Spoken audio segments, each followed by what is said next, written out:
Best thing about the worst times. A story of truth and resilience. Life has a way of testing us, sometimes gently, other times with a force that leaves us breathless. It's in those moments, when the ground beneath our feet feels like it's crumbling, that we discover something truly profound.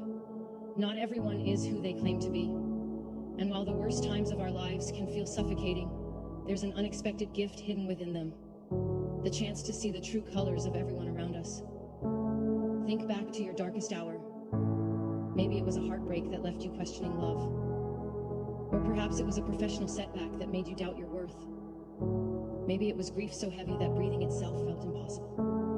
Whatever it was, I'm sure you remember the faces. The ones who showed up and the ones who disappeared without a trace. I'll never forget my own worst time. It came wrapped in loss. A chapter of life where everything seemed to fall apart at once.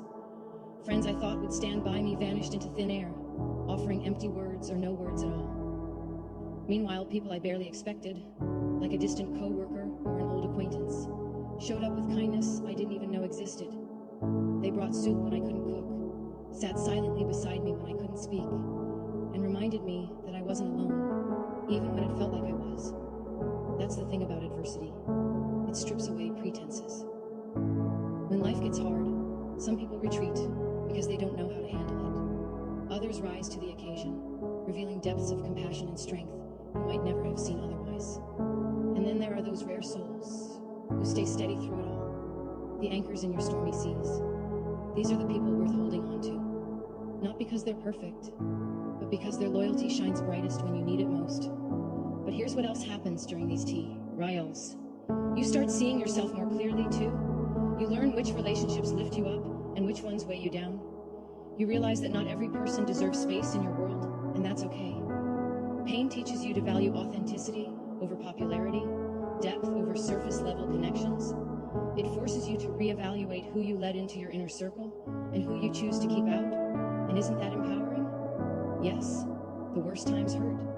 They leave scars that may never fully fade, but they also give you clarity, a priceless understanding of who truly matters and what kind of person you want to be. Will you be the friend who shows up even when it's inconvenient? The family member who listens without judgment? The stranger who extends a small act of kindness that changes someone's day or life? If you've been through tough times, take a moment to reflect. Who stood by you? Who walked away? And perhaps most importantly, how did you respond? Did you grow stronger, wiser, kinder? If not yet, there's still time. Because the truth is, life will test you again. And when it does, you'll have the opportunity to show your true colors, to yourself and to others. So here's my call to action for you. Be the person you needed during your hardest days. Show up for someone else when they're struggling. Send that text, make that call. Sit in silence if that's what they need. Sometimes, simply being present is the greatest gift you can give. Let me leave you with this. Life's challenges don't define you, but how you face them does. In the end, the best thing about the worst times isn't just seeing the true colors of everyone else. It's realizing the strength of your own. Because after every storm, there's always sunlight waiting to break through. And guess what? You're stronger than any cloud that tries to block it. How a high-value woman ends up with a low-effort man. It doesn't make sense at first glance. A woman who knows her worth, who carries herself with confidence, grace, and emotional intelligence, somehow finds herself bending over backward for a man who can barely return a text on time. Sounds unfair, right? But it happens, more often than people like to admit. You see, high-value women usually have one beautiful flaw. They believe in people. They see potential. They assume that effort, love, and nurturing will bring the best out of someone. And that's admirable, but also risky. When a woman is emotionally mature and self-aware, she often believes she can lead by example. She shows up fully, communicates with depth, forgives with intention, and gives wholeheartedly, thinking that her energy will inspire the other person to match it. But here's the problem. Effort is not contagious. A low-effort man doesn't step up because you've stepped in. He doesn't suddenly become intentional because you're loyal. He becomes comfortable.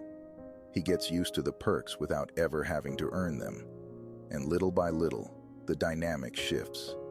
She overfunctions while he underfunctions. She plans, initiates, checks in, checks up, while he floats along, offering just enough to keep her hopeful. Psychologically, this happens because people treat you according to what you tolerate, not what you deserve. A high-value woman knows what she deserves, but if her standards aren't enforced, her worth becomes theory, not practice. Even worse, the more effort she puts in, the more she starts doubting herself when it doesn't work. Maybe I'm asking too much. Maybe he's just not good at expressing himself. She begins shrinking to fit a relationship she was never meant to fit in. But here's the thing. Being high value isn't just about how you love others. It's about how you protect your peace. It's knowing when to stop overgiving. It's realizing that someone's lack of effort isn't a challenge to fix. It's a red flag to walk away from. The moment she stops trying to prove she's worth staying for, and instead aligns with someone who values her effortlessly, the entire story changes. Because a man who sees her clearly won't make her beg for clarity, consistency, or care. So yes, even high-value women can end up with low-effort men, but they don't stay once they remember who they are. Do you agree with me? Please drop a yes if you do, and follow me to see more videos. God bless you.